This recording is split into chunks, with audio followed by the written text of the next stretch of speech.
AI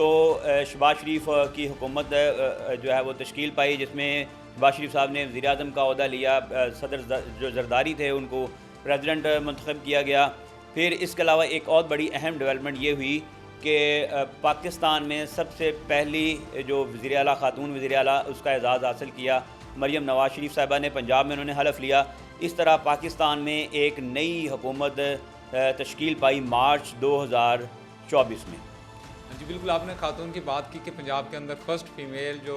C M بنی مریم نواز صاحبہ، اور انٹرنیشنل اگر دیکھا جائے تو وہاں پہ بھی ایک ڈیولپمنٹ ہوئی ہے۔ میکسیکو کے اندر فرسٹ جو پریزیڈنٹ فیمیل پریزیڈنٹ وہ بنی، اور 2024 کے سال کو الیکشن کا سال بھی کہا گیا، کیونکہ 2024 کے اندر تقریباً 30 ایسے کنٹریز تھے جن کے اندر الیکشن کنڈکٹ ہوئے، اور سب سے بڑا جو الیکشن ہے وہ ابھی 5 نومبر کو امریکہ کا تھا، جس کے اندر ڈونلڈ ٹرمپ نے کامیابی حاصل کی، اور اس کے علاوہ بے شمار ایسے کنٹریز تھے جس کے اندر الیکشن ہوئے۔ تو سال 2024 کو اگر الیکشن کا سال کہا جائے تو یہ بھی ٹھیک ہوگا، اس کو ہم الیکشن کا سال بھی کہہ سکتے ہیں۔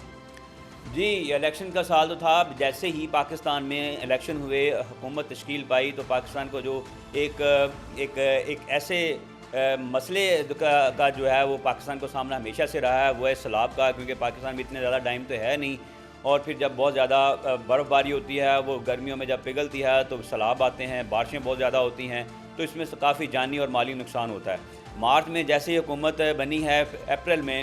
پاکستان میں سیلاب آئے، اور اس کے نتیجے میں کوئی 50 کے قریب لوگ جو ہے وہ جہاں بحق ہوئے، اور بہت زیادہ مالی اور جانی نقصان ہوا۔ یہ بہت بڑا چیلنج تھا حکومت کے لیے، ایک نئی حکومت کے لیے آتے ہی اس کو سنبھالنا۔ تو یہ پاکستان میں ایک نئی اہم ڈیولپمنٹ ہوئی تھی اپریل 2024 میں۔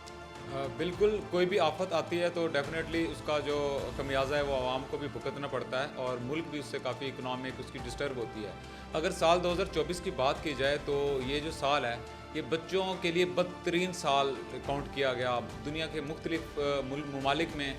تقریباً 7 سے 8 کروڑ سے زائد بچے ڈسپلیس ہوئے اپنے گھروں سے، اور مختلف ممالک میں جنگوں کے تحت جن ایریاز میں جنگیں ہوئی تھیں وہاں پر بھی جو بچے ہیں وہ بڑے متاثر ہوئے، خاص طور پہ فلسطین کے اندر، غزہ کے اندر، رفح کے اندر، روہنگیا کے اندر، سوڈان کے اندر بہت زیادہ بچوں کا کرائسس دیکھنے میں آیا۔ اور یہ سال اگر دیکھا جائے تو بچوں کے لیے ایک بھیانک خواب سے کم نہیں تھا، اور ہم یہ امید کرتے ہیں کہ آئندہ سال خدا کرے کہ بچوں کے لیے اچھا ہو، کیونکہ بچے تو سب کے پھول ہوتے ہیں۔ تو سال 2024 کوئی بچوں کے لیے اچھا نہیں رہا۔ جی نوید صاحب، مئی 2024 میں بجٹ کی تیاری تھی، ایک نئی حکومت تھی، ایک نیا چیلنج تھا حکومت کے لیے، جس میں انہوں نے بجٹ کی تیاری کے لیے بہت سارے جو ہے پاکستان کا ایک معاشی طور پر پاکستان ایک بحران سے گزر رہا تھا۔ اس صورتحال میں ایک نئی حکومت کے لیے بجٹ کی تیاری ایک بہت بڑا چیلنج تھی، جس کے لیے حکومت نے جو ہے وہ بڑی سر توڑ کوششیں کی، اور ایک ایسا بجٹ تیار کیا جو پھر جون میں پیش کیا گیا۔ جہاں پر نیشنل میں بجٹ تھا تو انٹرنیشنل لحاظ سے اگر دیکھا جائے تو آذربائیجان کے اندر 2024 کے اندر باکو میں ایک COP 29 کانفرنس ہوئی، جس کے اندر درجنوں ممالک نے شرکت کی، اور ان کا ایجنڈا یہ تھا کہ جو کاربن کا یوزیج ہے اس کو کیسے کم کیا جائے، بیکاز کاربن یوزیج سے جو انوائرمنٹل پولوشن ہے، جو کلائمیٹ چینج ہے، اس پہ بڑا گہرا اثر پڑتا ہے۔ تو یہ ایک ورک کیا گیا کہ کتنے کنٹریز جو ہیں وہ اپنا جو اس کی پرسنٹیج ہے کاربن یوز کرنے کی، وہ ایک اس کو کم کریں گے یا اس کو لمٹائز کیا جائے گا، تاکہ آنے والے سالوں کے اندر دنیا بھر میں جو کلائمیٹ چینج ہے اس کے تاثر سے یا اس کے اثرات سے بچایا جا سکے۔ یہ ایک اچھی ڈیولپمنٹ تھی کلائمیٹ چینج کے حوالے سے۔ اچھا جی، جون میں جو پاکستان میں بجٹ پیش کیا گیا اس میں کافی زیادہ ہیوی ٹیکسز لگائے گئے، کیونکہ ایک IMF کی طرف سے پریشر بھی تھا پاکستان کے اوپر، ایک اکنامک پریشر تھا، پاکستان ایک بدترین معاشی بحران سے گزر رہا تھا۔ تو اس بجٹ کو بھی اس کو عوام فرینڈلی تو آپ نہیں کہہ سکتے، کسی حد تک بزنس فرینڈلی بھی نہیں کہہ سکتے، کیونکہ بہت زیادہ IMF کی شرائط تھیں، اس کو عمل کرنا تھا، کیونکہ پاکستان نے پھر آگے بیل آؤٹ پیکج کے لیے بھی جانا تھا، تو اس کے لیے بہت سارے پاکستان کو ٹیکسز لگانے پڑے۔ اس کے ساتھ ہی پاکستان کو آپ کو پتہ ہے کہ بہت زیادہ دہشت گردی کی کارروائیوں کا سامنا ہے، پاکستان میں دہشت گردی دوبارہ پنپ رہی تھی، تو اس صورتحال میں ایک عزم استحکام کے نام سے آپریشن لانچ کیا گیا، جو پاکستان میں دہشت گردی کے خاتمے کے لیے کی طرف آگے بڑھ رہا ہے۔ دہشت گردی تو پاکستان میں بھی ہو رہی تھی، لیکن انٹرنیشنل بھی کافی سارے ایونٹ ہوئے 2024 کے اندر ٹیررزم کے۔ ایک جو سب سے بڑا ایونٹ ہوا جو کینیڈا میں پیش آیا، ایک سکھ رہنما تھے، ان کا قتل کیا گیا اور اس کے ایلیگیشنز یا اس کے جو الزامات ہیں وہ لگے انڈیا کی راہ پر. تو کینیڈا اور بھارت کے جو تعلقات تھے وہ کافی کشیدہ ہوئے اور مودی اور جسٹن ٹروڈو جو ہیں وہ آمنے سامنے بھی دکھائی دیے، جبکہ امریکہ نے بھی بڑے کھل کر پہلی دفعہ کینیڈا کا ساتھ دیا اور انہوں نے کہا کہ جتنی بھی انویسٹیگیشن ہو رہی ہیں ان جو سکھ رہنما ہیں ان کے قتل میں آپ ان کی ہیلپ کریں. اور یہ بات بالکل واضح ہو گئی کہ جو بھارتی ایجنسی ہے را، یہ مختلف ممالک میں ٹارگٹ کلنگ کے اندر ملوث رہی ہے. اور انہوں نے یہ بھی ایڈمٹ کیا کہ پاکستان کے اندر بھی انہوں نے کافی دہشت گردوں کے حملے کیے، دہشت گردانہ حملے کیے اور مختلف رہنماؤں کو قتل بھی کیا تاکہ پاکستان کے اندر جو امن ہے اس کو سبوتاج کیا جائے. جی یہ سارا کچھ تو ہوا. اس کے ساتھ جولائی 2024 میں پاکستان کو ایک بڑی اور اہم کامیابی ملی، کیونکہ پاکستان ایک معاشی بحران سے گزر رہا تھا. پاکستان نے کافی زیادہ ٹیکسز بھی اپنے عوام پر لگائے تھے اور IMF کی جو شرائط تھیں اس کے اوپر عمل کرنے کے بعد پاکستان کو ایک تاریخی اکنامک کامیابی ملی، جس میں IMF کا جو بیل آؤٹ پیکج تھا $3 ارب کا وہ جو ہے وہ منظور ہو گیا. اور اس طرح پاکستان کے کا جو معاشی بحران تھا اس کو سنبھالا دینے کے لیے حکومت کی جو کوششیں تھیں وہ بارآور ثابت ہوئیں. اور اس طرح پاکستان اب جو ہے وہ کافی حد تک ایک اکنامک ریوائول کی طرف جا رہا ہے اور انشاءاللہ امید کرتے ہیں کہ 2025 جو ہے وہ پاکستان کے لیے ایک بہتر سال ثابت ہوگا. بالکل جی، بہتر سال انشاءاللہ ثابت ہوگا پاکستان کے لیے. اور جو دنیا میں ہے وہاں پہ بھی کچھ جشن کسی کنٹری میں منایا گیا. جو یورو کپ ہے 2024 وہ اسپین نے ون کیا، انگلینڈ کو ہرایا اور یہ ایک بڑی خوشی کی لہر تھی اسپین کے لوگوں کے لیے جو فٹ بال کے فین ہیں. تو یہ ایک بڑی ڈیولپمنٹ ہوئی ہے 2024 میں فٹ بال فینس کے حوالے سے کہ انہوں نے اسپین کے لوگوں نے بڑا سیلیبریٹ کیا کہ انہوں نے یورو کپ جیتا. جیسے جیسے 2024 آگے بڑھا ویسے ویسے پاکستان میں بہت زیادہ اہم جو ہے وہ ڈیولپمنٹس ہوئیں، پولیٹیکل اور نان پولیٹیکل دونوں. اس حوالے سے اگست 2024 میں جو سب سے بڑی ڈیولپمنٹ تھی جو پاکستان کی تاریخ میں پہلی دفعہ ہوا وہ یہ تھا کہ پاکستان کے سابق ISI چیف فیض حمید کو حراست میں لیا گیا کہ ان کے اوپر الزامات لگائے گئے کہ انہوں نے اپنے عہدے کا جو ہے وہ غیر قانونی استعمال کیا ہے اور بہت زیادہ اللیگل پریکٹسز میں وہ ملوث پائے گئے، جس پر اس کو حراست میں لیا گیا. یہ پاکستان کی ہسٹری میں پہلی دفعہ ہوا تھا کہ کسی ISI چیف کو جو ہے وہ اس کو اریسٹ کیا گیا. دوسری بڑی ڈیولپمنٹ وہ پاکستان کے لیے بہت اچھی تھی، وہ یہ تھی کہ ارشد ندیم جو پاکستان کے ہیرو بنے. انہوں نے اولمپکس کے اندر جو ہے وہ جو نیزہ بازی کے اندر ایک گولڈ میڈل حاصل کیا جو پاکستان نے 24 سال کے بعد یہ اعزاز حاصل کیا تھا. تو اس طرح یہ ایک بہت اچھی خبر بھی عوام کے حصے میں آئی. جی بالکل نوید صاحب، جس طرح آپ نے بات کی کہ جنرل فیض صاحب کو اریسٹ کیا گیا پاکستان کے اندر، انٹرنیشنلی بھی ایک وارنٹ جاری تو ہوا، انٹرنیشنل جو کرمنل کورٹ ہے، لیکن اس پر عمل درآمد ابھی تک ہو نہیں سکا. تو جو پرائم منسٹر نیتن یاہو ہیں، انٹرنیشنل کورٹ آف جسٹس کی جانب سے جو غزہ کے اندر وار کرائمز ہوئے اس پر ان کے وارنٹ جاری ہوئے. اور یہ بہت بڑی ڈیولپمنٹ تھی کیونکہ جنوبی افریقہ نے UNO کے اندر اور انٹرنیشنل کورٹس کے اندر اپیل کی ہوئی تھی کہ ان کو وار کرائم کے اندر ایک تو وار کرمنل ڈکلیئر کیا جائے پلس ان کے وارنٹ گرفتاری جاری کر کے ان کو اریسٹ کیا جائے، جو کہ اریسٹ تو ابھی تک نہیں ہوئے لیکن یہ ایک بڑی ڈیولپمنٹ تھی کہ ان کے وارنٹ جاری ہوئے. جی ستمبر 2024 میں پاکستان میں ایک بہت بڑی ایک تبدیلی آئی. ایک بہت بڑا جو نیب آئینی ترمیمی آرڈیننس جو تھا وہ سپریم کورٹ نے اس کو جو ہے اس کے اوپر جو بانی ہیں PTI کے انہوں نے ایک سپریم کورٹ کے اندر اس کے خلاف اپیل دائر کی ہوئی تھی کہ یہ اللیگل ہے، جس کا بعد میں پھر سپریم کورٹ نے ان کی درخواست کو ریجیکٹ کیا اور جو ترمیمی آرڈیننس 2022 تھا اس کو جو ہے انہوں نے جو ہے وہ پاس کر دیا. ان کا یہ کہنا تھا کہ جو پارلیمنٹ ہے اس کو پورا حق ہے کہ وہ کوئی بھی قانون بنائے، سپریم کورٹ کے پاس کوئی اختیار نہیں ہے کہ وہ پارلیمنٹ کا بنایا ہوا قانون جو ہے اس کو ریجیکٹ کر دے. اس طرح جو عمران خان صاحب کی درخواست تھی نیب ترمیمی آرڈیننس 2022 کے خلاف وہ ریجیکٹ ہوئی. اس آرڈیننس کا بعد میں عمران خان صاحب کو بھی فائدہ آیا اور باقی بھی بڑے پولیٹیشنز نے اس سے فائدہ اٹھایا. بالکل ایسا ہی ہے، لیکن دنیا بھر میں تو حالات تھوڑے سے اس مہینے میں تو مشکل ہی رہے. یوکرین اور رشیا کا جنگ جو ہے وہ 3 سال سے جاری تھی اور اس کو 2024 کے اندر 3 سال مکمل ہو گئے. ابھی کوئی جنگ بندی تو نہیں ہوئی لیکن 2024 کے اندر